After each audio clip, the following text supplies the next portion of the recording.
첫째 주일 2부 예배에 귀한 여러분들을, 존귀하신 여러분들을 모시고 시한부 인생이라 그런 제목으로 함께 은혜를 나누려고 그럽니다. 사람은 누구나 다 사형수뿐만이 아니고요. 사람은 누구나 시한부 인생을 살아가고 있습니다. 저도 시한부 인생을 살아가고 있고 여러분도 시한부 인생을 살아가고 있습니다. 우리 모두는 마침내 언젠가는 우리가 이 땅에서 육체의 마감이 와서 죽는다는 것을 우리는 다 알고 있습니다. 영원히 사는 이 땅에서 영원히 사는 존재가 아니라는 것을 우리는 너무나 여실히 알고 있습니다. 역사가 그것을 고정하고 있고 우리의 선조들이, 우리의 부모님들이 그것을 고정하고 있습니다.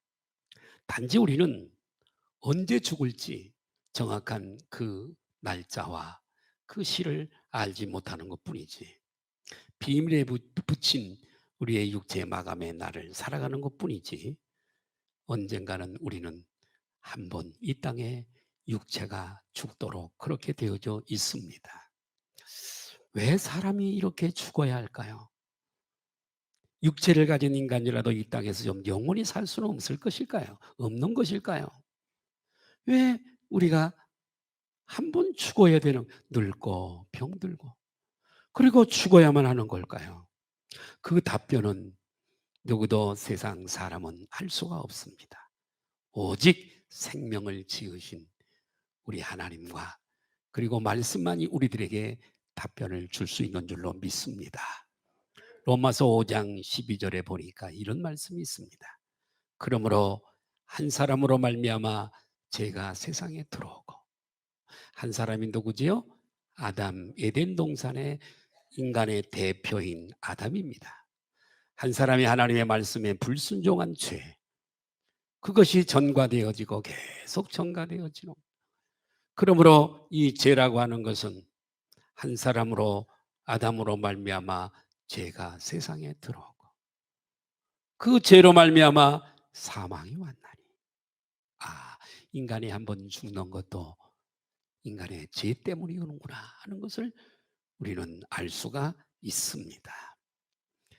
예, 사람이 나이를 먹으면, 아담의 범죄 이후에 사람이 나이를 먹으면 이렇게 한번 죽음을, 원치 않는 죽음을 맞이하게 되는 겁니다.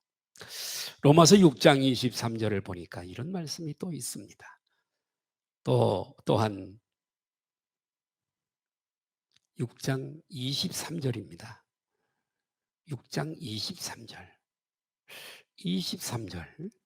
예. 같이 봅니다. 시작. 죄의 싹은 사망이요 됐습니다. 죄의 결과는 결국은 사망이라고 이렇게 말씀을 하고 있습니다.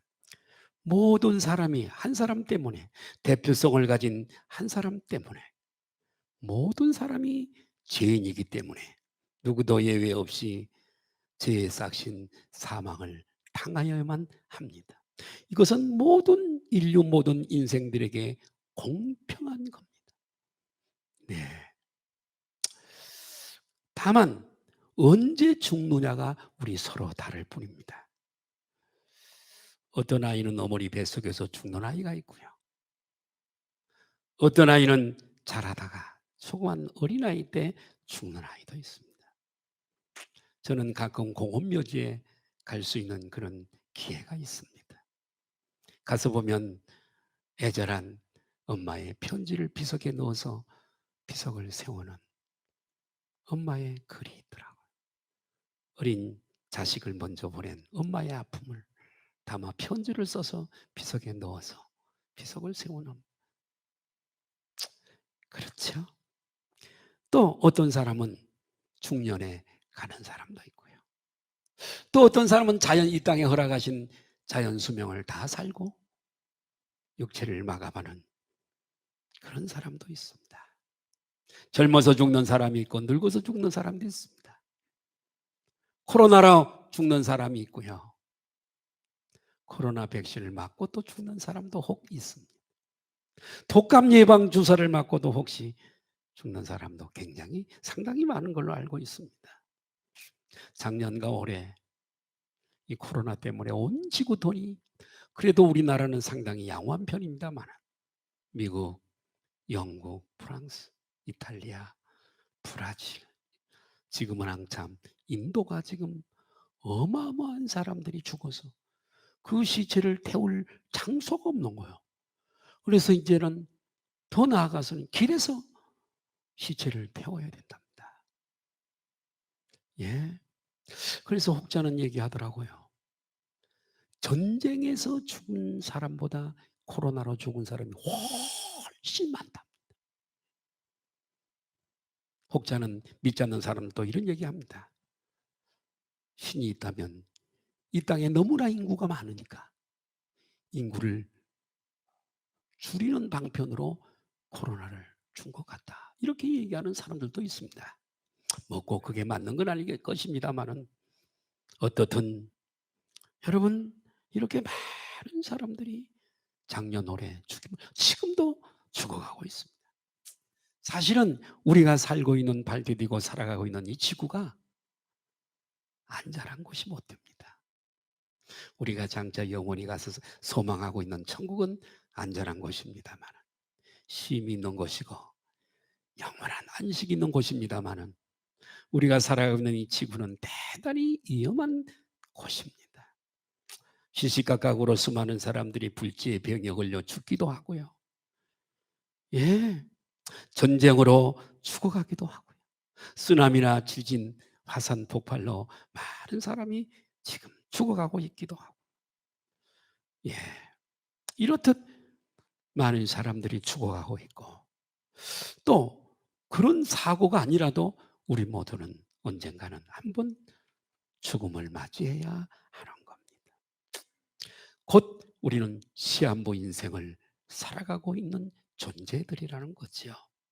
오늘 본문에서 우리 예수님은 언제 끝날지 모르는 우리 시한부 인생에서 우리가 오늘 예배를 드리는 1부 예배, 2부 예배를 드리는 우리 모두 그리고 또 우리의 가족들, 내 사랑하는 부모님, 내 사랑하는 자녀들 언제 끝날지 모르고 시한부 인생을 살아가는 우리들이 인생에서 꼭 획득해야 할, 우리가 해야 할 가장 중요하고 가장 급선무가 무엇인가를 오늘 주님이 우리에게 말씀하시는 줄로 믿습니다.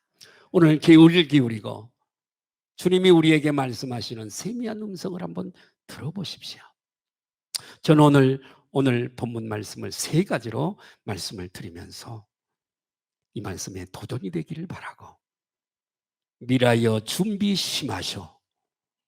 미래를 준비합시다. 미래를 준비하자. 아멘. 첫 번째로 저는 빌라도가 갈릴리 사람들을 살해한 사건이 오늘 본문에 나오고 있습니다. 누가복음 우리가 읽었던 13장 1절입니다. 예수님이 계신 곳에는 언제나 많은 사람이 엮였습니다. 많은 사람이 모였습니다. 왜요? 천국의 비밀을 듣기. 세상에서 듣지 못하는 말씀을 예수님의 입에서 들으려고 예수님이 모이는 곳에는 많은 사람들이 모였습니다. 이때도 오늘 본문에 이때도 예수님의 주변에는 수많은 사람들이 모여 있었습니다. 예수님은 여러 가지로 제자들에게 그리고 거기 모인 사람들에게 하늘나라 진리를 말씀하셨을 겁니다. 오늘 본문 바로 앞에 있는 말씀 누가복음 12장 58절 한번 좀 띄워줄 수 있으면 띄워주세요. 시작. 내가 너를 고발하는 자와 함께 법관에게 갈 때에 길에서 화해하기를 힘쓰라. 그가 너를 재판장에 끌어가고 재판장이 너를 옥절에게 넘겨주어 이 옥절이 옥에 가둘까 염자.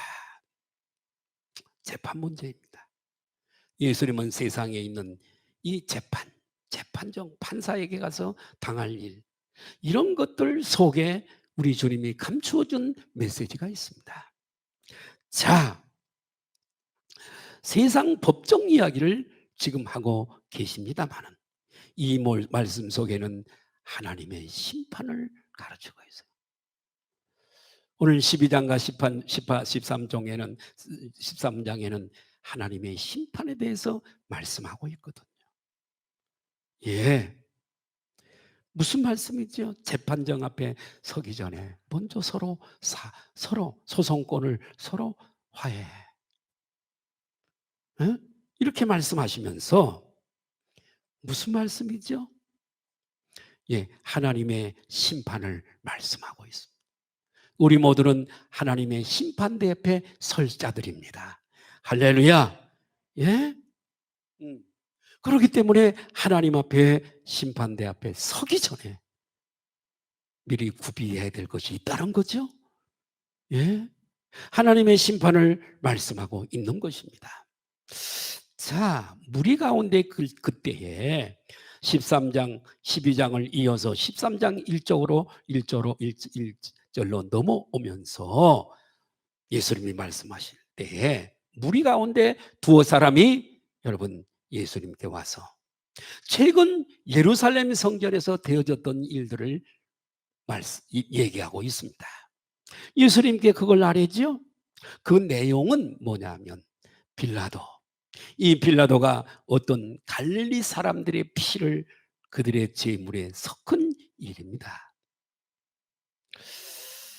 그때 예수님은 지금 사람들에게 하나님의 심판에 대해서 지금 말씀을 하고 계셨거든요. 따라서 예수님께 아린 이 두 사람의 의도는 뭐냐? 갈릴리 사람들이 빌라도에 의해서 살해를 당한 것도 하나님의 심판입니까? 그런 의도로 논조로 지금 예수님께 질문을 한 겁니다. 예수님 당시에는 이스라엘은 로마의 속국으로 있었습니다. 식민지였어요. 우리도 36년 일제 식민지 생활을 했습니다. 그때 유대 지방을 다스리던 로마의 속국이니까요. 로마의 총독이 있었어요. 그 총독이 전체 이스라엘을 다스리는 로마의 총독은 빌라도였습니다. 빌라도 총독이었어요. 그것은 우리 사도신경에 나오는 본디오 빌라도입니다. 빌라도예요. 빌라도는 어떤 사람인가? 극악무도한 사람입니다. 악한 사람입니다. 유대인들은 그의 학정을 견디다 못해서 여러 차례 반란을 일으켰던 것을 우리는 역사에서 찾아볼 수가 있습니다. 해마다 유대인들은 6월절이 되면 유대인들은 예루살렘으로 올라왔습니다. 왜요? 예루살렘에는 예루살렘 성전이 있고 6월절 제사를 드리기 위해서 많이 모여들었습니다. 그리고 성전에 들어가서 유대인이라면 6월절 어린 양을 잡아 하나님께 제사를 드렸습니다. 그런데 말입니다. 이 빌라도 총독이 갈릴리 사람들, 유대인 갈릴리 사람들 중에서 일부가 도마의 반란을 일으킨다 계획하고 있다는 소문이 빌라도의 귀에 들어갔습니다. 빌라도는 이 사실을 알고 그의 군병들을 보내 이 반란을 깨하던 그 안에 들어가서 제사를 드리는 갈릴리 사람들을 성전에서 체포를 합니다. 성전에 제사 드리고 있는 그들을 체포해서 빌라도의 군병들은 그들을 모조리 살육을 합니다. 유대인들을요. 갈릴리 사람들이지만 유대인들을 다 살육을 해서 예배를 모욕하고 하나님을 모욕하고 제사를 모욕하고 세상에 그런 정말 성전에서 살육을 행해다니 있을 수 없는 일이잖아요. 오늘날도 누가 이렇게 예배드리는데 와서 예배 해방죄요? 크게 걸립니다. 크게 걸려요. 그런데 그렇게 살육을 합니다. 그리고 살육당한 자들의 피를 받아서 그들의 제물에 뒤섞어 버립니다. 얼마나 모독입니까, 여러분? 이럴 수가 없는 거예요. 예. 그때 갈릴리 사람들은 이방인들이 아니고 유대인들이었습니다. 성전에 유대인들만 가서 예배 제사할 수 있습니다. 이방인들은 이방인의 뜰에만 갈 수 있고 여인들도 역시 마찬가지로 여인의 뜰이 있었습니다. 예. 자, 그런데 그렇게 끔찍한 그들에게 예? 어찌 그런 일이 일어날 수 있었을까? 이것이 그 당시 사람들의 의문이었습니다. 그때 예수님께서는 조용히 그들의 얘기를 듣고 답변하신 내용이 누가복음 13장 2절입니다. 한번 보실까요? 누가복음 13장 2절. 대답하여 시작. 대답하여 이르시되 너희는 이 갈릴리 사람들이 이같이 해받음으로 다른 모든 갈릴리 사람보다 죄가 더 있는 줄 아느냐. 음,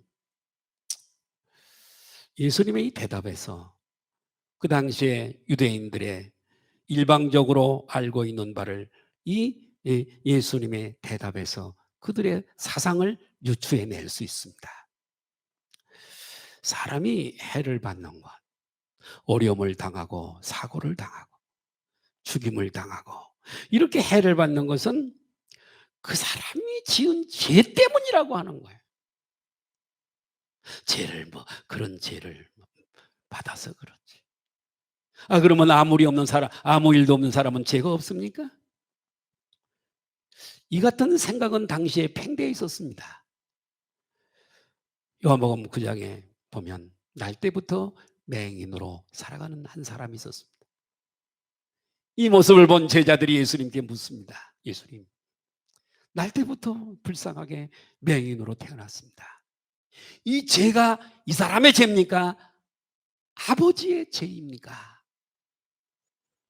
그렇습니다. 예수님께서는 아버지 죄다 그러지 않았습니다. 이 사람의 죄다 그러지 않았습니다. 그에게서 하나님의 하시는 일을 나타내서 하나님이 영광 받으시게 하시려고 그 일을 허락하셨다. 주님은 그렇게 답변하셨습니다. 이렇듯 유대인들은 자기들이 해를 받는 것은 바로 자기의 죄, 그 갈릴리 사람들, 그 사람들의 죄 때문이라고 그렇게 오늘날도 우리도 마찬가지죠.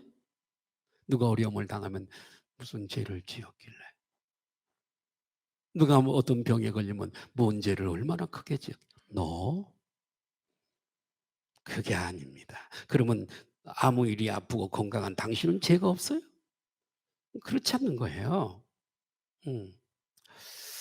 그래서 이 유대인들도 최근에 예루살렘에서 빌라도에 의해서 학살당한 갈릴리 사람들이 자기들의 죄 때문에 그렇게 된 것이라고 믿고 있었던 것 같습니다. 그런데 예수님의 답변은 그게 아니죠. 자, 13장 3절 한번 볼까요? 같이 한번 보겠습니다. 시작. 너에게 이르노니 아니라 너희도 만일 회개하지 아니하면 다 이와 같이. 자, 참 예수님의 말씀은 그 깊이를 우리가 다 알 수가 없어요. 이 말씀 속에 하나님의 심판을 넣어두었거든요.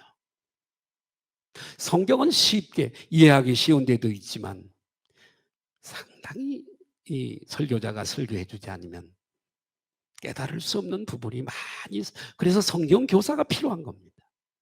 미국에서는 담임 목사 외에 성경 교사가 또 있죠. 이 설교는 사실은 우리가 하나님의 말씀을 풀어서 듣는 시간이에요. 우리가 읽어서 해석이 잘 못 되니까. 예. 예수님은 아니라고 얘기하십니다. 그 사람의 죄 때문이 아니야. 어? 전통적인 그들의 생각을 완전히 부인하셨습니다. 그렇게 여기지 말라는 거예요. 그러면서 예수님은 우리가 우리 주변에 해받은 사람들을 볼 때에 과연 우리는 어떤 태도를, 그런 모습을 보면서 어떤 태도를 가져야 하는가를 우리에게 주지하는 말씀을 하고 계십니다. 자, 4절 한번 띄워주실래요? 4절인데요. 4절. 아니, 3절, 죄송해요. 너희도 만일, 3절이죠. 너희도 만일 회개하지 아니하면 다 이와 같이 망하리라. 자, 회개. 회개를 오늘 조금 말씀드리려고 하네요. 회개에 주안점이 있습니다. 이 모습을 보면서 회개하라는 거예요. 이 회개는 기도할 때 하나님 잘못했습니다. 이 회개가 아니에요. 성경이 말하는 회개란 방향 전환입니다. 지옥을 향해 가던 사람이 돌아서서 예수님을 믿고 영접해서 천국을 향해 가는 걸 회개라고 합니다. 진정한 의미에서 회개는 일생의 단회적입니다. 한 번밖에 없는 거예요. 자백은요, 예수 믿고 구원받은 사람은 자백은 수천 번, 수만 번 할 수 있습니다. 그 회개를 오늘 그 관점에서 오늘의 설교를 들어주시기를 바랍니다. 너희도 만일 회개하지 아니하면, 예수께로 돌아오지 아니하면, 진리를 믿고 예수님 믿지 아니하면, 이것은 갈릴리 사람들이 죽임당한 것은 아무것도 아니야. 너희는 육체가 죽임당하는 것뿐만이 아니라 그 정도 수준이 아니라 너희 영혼이 다시는 소망이 없는 유황불로 불타는 못에 들어가는 멸망을 당할 거야. 망하리라, 멸망당할 거야. 여기서 주님은 뭐지요? 심판의 날을 대비해서 우리로 하여금 예수님 영접하고 믿으라고 하는 말씀이죠. 오늘 말씀도 복음이에요, 복음. 네. 그러므로 오늘 나는 1부 예배 때도 그렇습니다만 2부 예배 나온 여러분들도 다 이미 회개하신 줄로 믿습니다. 그러나 혹 아직도 돌아오지 않는 사람, 교회는 출석해도 마음에 예수님이 안 계신 분들은 여러분 회개하시기를 주님의 이름으로 축복합니다. 회개란 헬라어로 메타노니아입니다. 의미는 방향 전환입니다. 성경적인 참된 회개란 예수님을 믿지 않던 사람이 방향을 전환해서 예수님을 그 마음에 모시고 예수님을 믿는 겁니다. 이것이 성경이 말하는 참된 회개입니다. 세례 요한의 광야에서 메뚜기와 석청을 먹으면서 가죽옷을 입고 지팡이를 들고 외쳤던 광야의 소리, 세례 요한은 뭐라고? 회개하라, 천국이 갖고 왔느니라. 기도 시간에 회개하라. 그 수준이 아닙니다. 너희는 방향을 전환해서 예수 그리스도를 영접하라. 나는 물론 너희들을 세례를 주지만은 그분은 불로 너희들에게 세례를 줄 것이요. 나는 그분이 얼마나 높은지, 나는 그분의 신발끈도 풀거나 맬 자격이 없는 사람이다. 나는 광야에 외치는 소리지만 그분은 말씀이시다. 로고스 말씀이시다. 이렇게 광야에서 외쳤던 그를 우리가 알 수 있습니다. 회개란 뭐냐? 천국을 받아들이고, 천국 속에는 예수님도 들어있어요.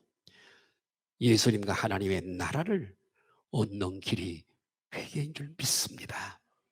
지금도 우리 주변에는 많은 사람들이 해를 받는 사람들이 있습니다. 뜻밖의 교통사고로 세상을 떠나는 사람도 있고요.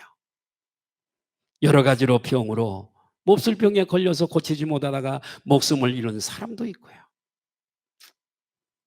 그러나 우리가 생각할 것은 저들이 해를 받는 것은 나보다 죄가 많기 때문에 해를 받는다고 하는, 그리고 나는 죄가 없다고 하는 그런 사상을 버리라고 하는 거죠. 우리 모두는 원래는 해를 받아 마땅한 사람들이었습니다. 그런데도 다른 사람들처럼 해를 받지 아니하고 살아가고 있는 것은 우리가 다른 사람들보다도 의롭기 때문이 아닙니다. 단지 하나님께서 우리를 긍휼히 여겨주시고 우리에게 회개할 기회를 주시기 때문인 줄로 믿습니다. 베드로전서 3장 9절을 보실까요? 시작. 주의 약속은 어떤 이들이 더디다고 생각하는 것 같이 더딘 것이 아니라 오직 주께서는 너희를 대하여 오래 참으사 아무도 멸망하지 아니하고 다, 여기 회개도 기도할 때 내가 잘못했어요, 잘못 살았어요, 몰랐어요, 그 회개가 아니라 하나님께로 돌아오는 방향 전환, 메타노니아, 그 회개를 말씀하시는 줄로 믿습니다. 지옥을 만드신 분이 얼마나 그 고통이 크고 괴로운 것을 아시기 때문에 한 사람도 멸망당하여 그곳에 가지 아니하고 다 회개하기에 이른다고 하시겠어요? 그 지옥의 고통을 그분은 너무 여실히 그것을 만드신 분이 아신단 말이에요. 이 시간 우리가 살아 숨을 쉬는 것도, 또한 우리가 오늘 건강한 몸으로 하나님의 전에 오른 것도 다 하나님의 긍휼하심을 입은 결과인 줄로 믿습니다. 하나님의 뜻을 따라 우리 가운데 단 한 사람도 멸망하지 아니하고 모두가 다 회개하여서 구원받기를 하나님은 오늘도 원하시는 줄로 믿습니다. 저도 여러분 한 사람 한 사람, 여러분의 가정, 부모, 형제, 가족들 누구 한 사람도 멸망당하지 아니하고 다 회개하여 구원에 이르기를 예수님의 이름으로 축복합니다. 거기에 우리의 사명이 있는 거지요. 자식들이 교회 안 나가려면 때려주십시오. 매를 드십시오. 용돈 주지 마십시오. 끊으십시오. 아파하지 마세요. 그것에 대해서는 지옥에 던지는 것보다, 나는 가서 지옥에 행복하게 살고 있지만 내가 낳은 자식들이 여기 오지 못하고 지옥에 간 걸 생각하면 마음이 편하지 않을 겁니다. 책임이 있어요. 하나님이 이 자식을 어느 가정에 보내면 가장 잘 기를까 하나님이 아시고 우리 가정에 우리 자식들을 보낸 겁니다. 이 자식을 지옥 백성으로 기른다면 당신들은 정말 하나님 앞에 가서 책임을 면치 못할 겁니다. 네. 두 번째로 실로암 이야기입니다. 실로암이란 보냄을 받은 자라고 하는 의미가 있죠. 노래도 있습니다만 실로암 망대가 무너진 사고를 주님께서 말씀하십니다. 예수님 당시의 유대인들은 사람이, 아까도 말씀드렸지만 사람이 해를 받으면 이는 그 사람의 죄 때문이라고 그렇게 평가를 했습니다. 그들은 그 사실을 확인이라도 하려는 듯이 빌라도가 성전에서 갈릴리 사람들을 살해한 사건에 대해서 예수님께 아뢰을 때에 예수님께서는 그 부분에 답변을 하시고 추가적으로 한 개를 더 추가했습니다. 더했습니다. 그것이 바로 오늘 실로암 망대에 대한 이야기입니다. 빌라도가 갈릴리 사람들을 살해한 것은 임의적인 사건입니다. 그러나 실로암 망대가 무너져서 사람이 18명이나 죽은 것은 자연 발생적으로 생긴 일입니다. 실로암은요, 예루살렘 남쪽 벽과 동쪽 벽이 만나는 지점에 위치한 연못의 이름입니다. 한번 따라할까요? 실로암. 실로암은 많은 역사를 가지고 있습니다. 한 소경이 예수님을 만났을 때 예수님이 침을 뱉어서 개서 불에다가 바르고 실로암 못에 가서 씻어. 그럴 때 이 소경이 실로암 못에 가서 눈을 씻어 깨끗함을 받은 사건을 우리는 기억하고 있습니다. 예, 실로암. 예, 예루살렘 가까운 곳에 기혼이라고 하는 샘이 하나 있었습니다.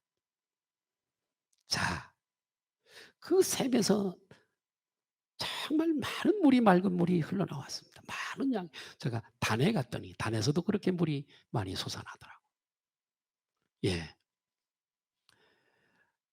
가이사라 빌립보 말고 또 빌립보가 또 있어요. 그곳에 갔을 때도 물이 얼마나 많이 솟아나.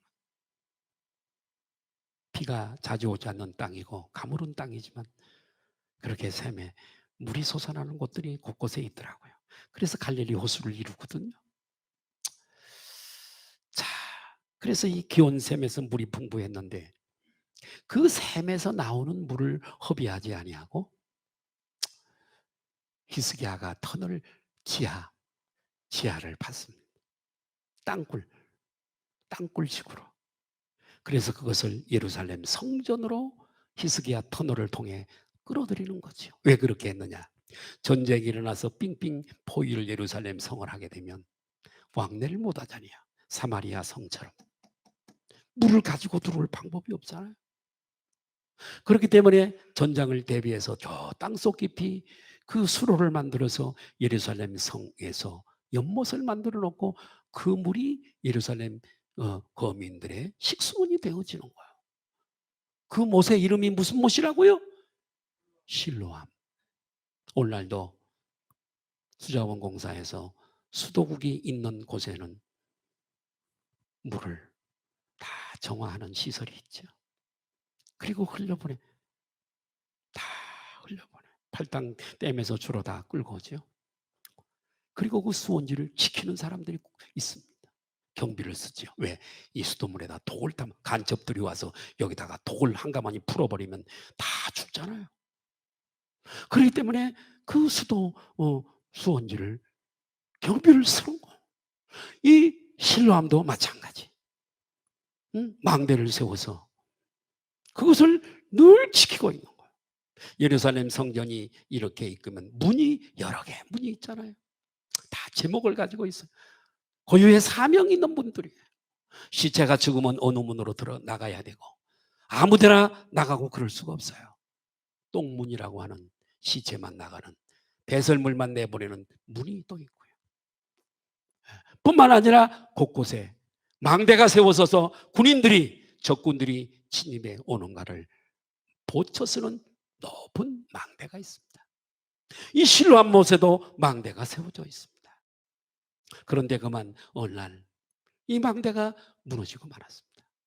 그 굴뚝처럼 생긴 높은 망대가 있는데 그 망대가 무너져서 거기 공교롭게도 서 있던 18명이 깔려서 죽임을 당하게 됩니다. 해를 받은 것입니다.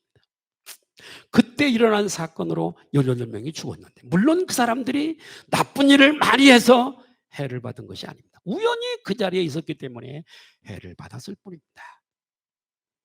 예수님은 그때 사고를 언급을 하시면서 사람들에게 말씀하십니다. 누가복음 13장 4절을 다시 한번 띄워주세요. 시작. 또 예루살렘 실로암에서 망대가 무너져 치어 죽은 18사람이 예루살렘에 거한 다른 모든 사람보다 죄가 더 있는 줄 아느냐. 자, 잠깐만.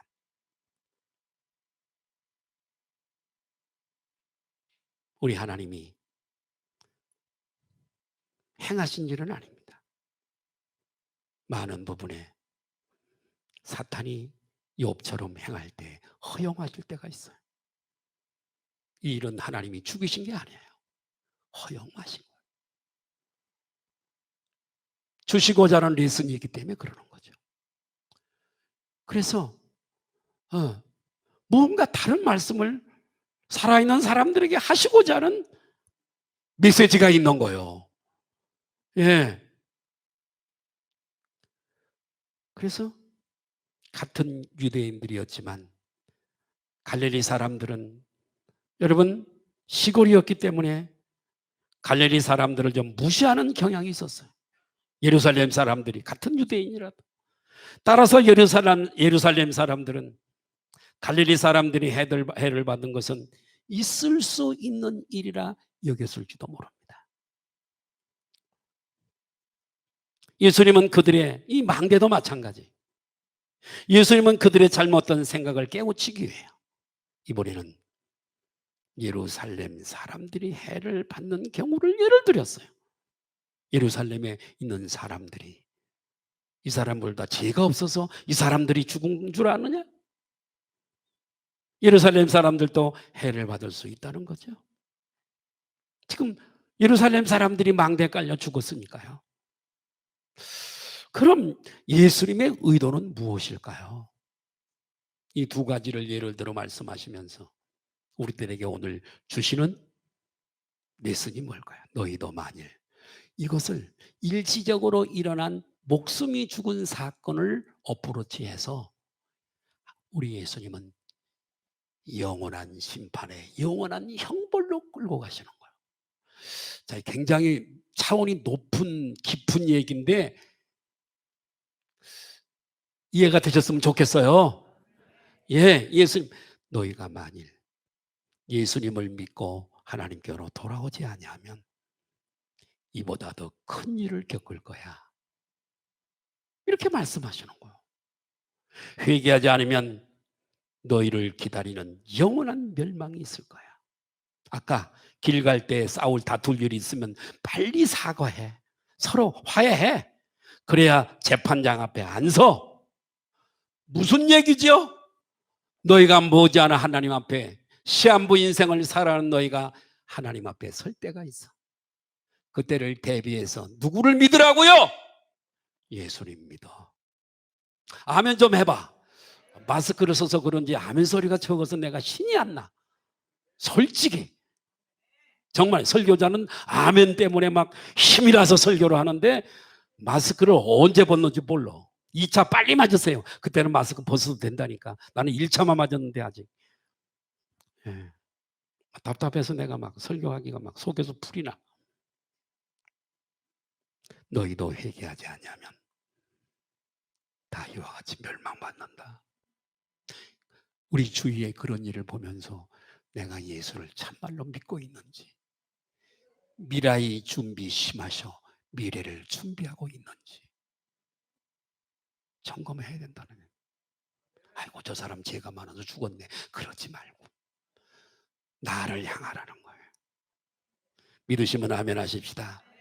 준비해라. 너를 준비해. 그걸 보면서 준비해. 그래서 성경에 결혼식장에 가서 은혜 받는 것보다 장례식에 가서 은혜를 받는다는 거예요. 이분은 오늘 이렇게 돌아가셨는데 나도 언젠가 죽을 거야. 나의 나머지 삶을 헛되게 살지 말아야지. 아멘 하십시다. 그러니까 조상 집에 가야 은혜를 더 받는 거예요, 여러분. 나의 남은 미래를 준비할 수 있으니까. 디모데전서 2장 4절 보실까요? 시작. 하나님은 모든 사람이 구원을 받으며 진리를 아는데 진리란 나는 길이요 진리요 예수님이 진리십니다. 내가 너에게 주님이 그러세요. 내가 너에게 이른 말이 진리라고 했으니 이 말씀이 진리입니다. 그러나 말씀이나 예수 똑같습니다. 말씀도 예수님 얘기잖아요. 너희가 성경에서 영생을 얻는 줄 알고 이 성경을 읽거니와 이 성경 전체는 나를 위해 기록된 거야. 나의 이야기야. 히스토리 성경을 히스토리 그의 이야기잖아요. 성경은 예수님의 이야기인 줄 믿으시면 우리 아멘 하십시다. 하나님은 모든 사람이 다 구원받기를 원하시는 지옥에 가서 고통당하는 걸 그걸 즐기시겠어요 그분이? 그렇지 않아요. 그렇지 않아요. 우리 가족들, 우리 형제들, 우리 자식들 한 사람도 지옥에 가는 걸 원치 아니하시고 회개에 이르기를 원하시는 줄로 믿습니다. 내가 높아심 때문에 못 묻습니다. 회개라는 게 뭐라 그랬죠? 회개라는 게 뭐라고요? 방향전환, 돌아오는 거예요. 회개. 세 번째로 시한부 인생의 진정한 참사입니다. 예, 우리 모두는 시한부 인생을 살아가고 있습니다. 죽은 날짜와 방법, 어떻게 죽는지 몰라. 하나님은 그걸 비밀에 붙였어. 내가 언제 죽지? 자다가 그냥 병 없이 그대로 죽을지, 어떤 병에 걸려서 그건 몰라. 가는 방법이 다 달라. 그러나 그건 가는 방법이에요. 사실은요, 백신 맞고 가는 거, 그것도 가는 방법이에요. 하나님께서 그 넓이를 거기까지만 주셨어요. 방법이 다른 거예요. 예. 그래서 시한부 인생을 살아가고 있는 거예요. 예. 우리 모두는 똑같이 죽어야 돼요.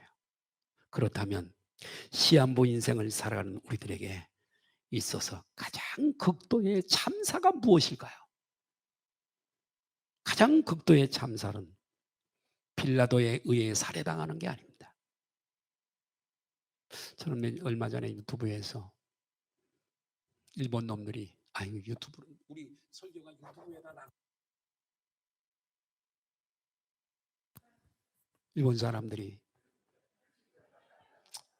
우리 조선 사람들 얼마나 나 그 동영상 보고 울었어요.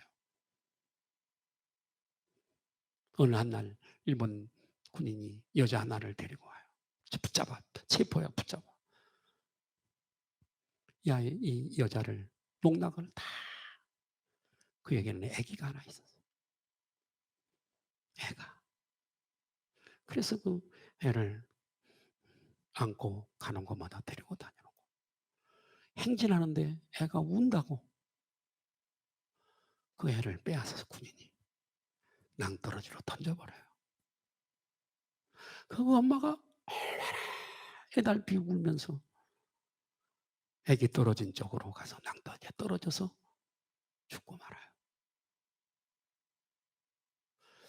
일본 사람 중에 나이가 먹은 사람이 그 자백을 하는 영상을 봤어요. 한국 사람 군인들이 다 집결해 있어요. 한국 사람 이렇게 앉혀놓고 어떻게 목을 잘 자르는지를 보라고 칼을 뺍니다. 단번에 내리쳤는데 그 목이 막 굴러가더라고요. 몸만 땡그러니 나오고. 그 일제 참 나쁜 놈들이에요. 정말 자기들의 선조들이 그렇게 잘못한 역사가 있다면 참 정말로 용서를 구하고 그래야 소망이 있는데 어떻게든지 그걸 감출 나쁜 놈들이에요. 하나님의 축복 못 받습니다. 정말이에요. 하나님의 축복 받는 나라 안 됩니다. 예, 빌라도에 의해 살해당하는 것이 아니고요. 실로암에서 망대가 무너져서 치어 죽는 것도 아니에요. 극도의 참사란. 극도의 참사는 회개하지 않고 예수 안 믿고 살다가 숨 떨어지는 날에 그 영혼이 멸망을 당하는 겁니다. 멸망이 뭔지 아시죠? 다시는 탈출구가 없는 지옥에 던져지는 거. 그래서 우리는 예수 믿는 거예요. 옆에 분들하고 인사할까요? 축하를 드립니다. 예. 그래서 예수 믿는 거예요. 눈이 오나 비가 오나 바람이 부나 저분을 생각하고 사랑하고 내 삶의 최고의 분으로 여기고 믿으시면 아멘 하십시다. 어떤 사건이나 사고를 겪지 않았다고 해서 하나님의 심판이 피하여졌다고 생각하지 마세요. 코로나에서 살아남고 백신에서 살아남고 별 문제가 없다고 하나님의 심판을 피한 것도 아닙니다. 히브리서 9장 27절 보실까요? 시작. 한 번 죽는 것은 에덴 동산 이후에 각 사람에게 정해진 것이요 그 후에는 심판이. 죽음으로써 모든 게 끝난다고요? 성경 하나님의 말씀은 그렇게 말하고 있잖아요. 죽음 이후에 심판이 있다? 육체는 죽어도 주인인 영혼은 죽이지 못해. 이 육체는 내 영혼이 보이지 않는 영혼이 사는 집이에요. 집이 무너지면 떠나가는 거예요. 그러므로 우리는 살아있을 때 회개해야 되는 거예요. 회개가 뭔지 다시 말씀 안 드려도 되겠죠? 회개해야 돼요. 이런 일들이 뭔 줄 아느냐? 갈릴리 사람들 죽는 거 망대가 물어 너희 회개하라고 그러는 거야. 예. 값비싼 시청각 교육을 하시는 거예요, 하나님. 여러분, 우리가 언제 어디서 어떻게 죽느냐, 육체가 죽는 건 관건이 아니에요. 감기에 걸려 죽을, 독감에 걸려 죽을 수, 그건 관건이 아니에요. 예? 관건이 뭐냐? 회개하는 거예요. 아멘 소리가 적네. 예. 회개하지 않고 죽어서 하나님의 심판을 받고 영혼이 멸망받는 것이 가장 극도의 참사예요. 망대 사건보다, 성전에서의 사건보다. 따라서 우리 주변에 일어나는 사건과 사고들 보면서 우리는 어떻게 생각해야 될까요? 나도 시한부 인생을 살고 있으니까 언젠가는 육체를 마감하겠지, 죽겠지? 그러니 저런 멸망을 당하기 전에 얼른 회개해야지.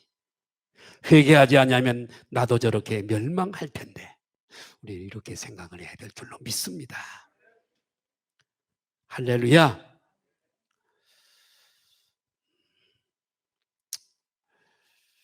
여러분, 우리는 죄를 뉘우치는 것으로 충분하지 않습니다. 제사함을 받아야 합니다. 어떻게 제사함 받을까요? 무인도에 가서 이슬 먹고 살아야 될까요? 깊은 산속, 지리산 속에 들어가서 고행해야 될까요? 아닙니다.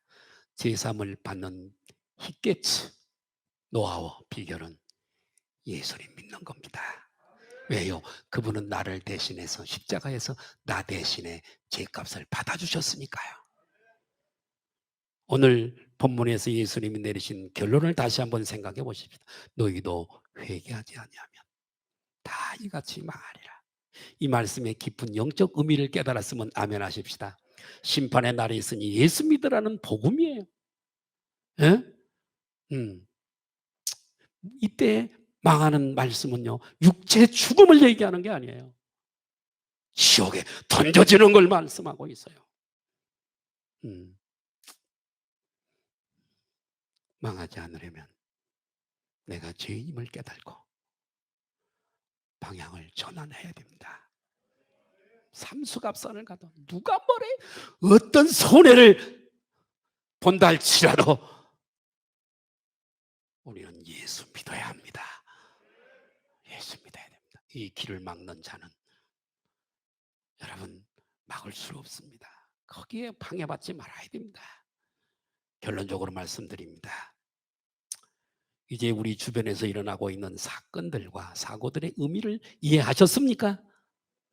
해를 받는 사람들이 우리보다도 죄가 많아서 그렇기 때문이 아니라 단지 우리를 긍휼히 여기셔서 우리에게 회개할 기회를 주시기 이함인 줄로 믿으시길 바라고, 여기서 우리가 만났던 것처럼 많은, 제가 이곳에서 목회하는 동안에 많은 우리의 지체들이 천국에 갔습니다. 가서 또 만날 거고 우리 모두도 다 그곳에 이르러 다시 한번 만남이 있기를 주님의 이름으로 축복합니다. 기도하시겠습니다. 거룩하신 아버지,